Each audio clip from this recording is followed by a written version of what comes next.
After that, these vectors pass through a different kind of operation, and depending on the source that you're reading, this will be referred to as a multi-layer perceptron, or maybe a feed-forward layer. And here, the vectors don't talk to each other. They all go through the same operation in parallel. And while this block is a little bit harder to interpret, later on we'll talk about how this step is a little bit like asking a long list of questions about each vector, and then updating them based on the answers to those questions.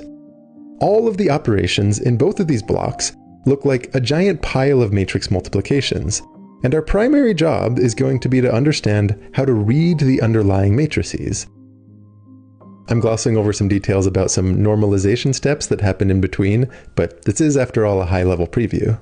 After that, the process essentially repeats. You go back and forth between attention blocks and multi-layer perceptron blocks, until at the very end, the hope is that all of the essential meaning of the passage has somehow been baked into the very last vector in the sequence.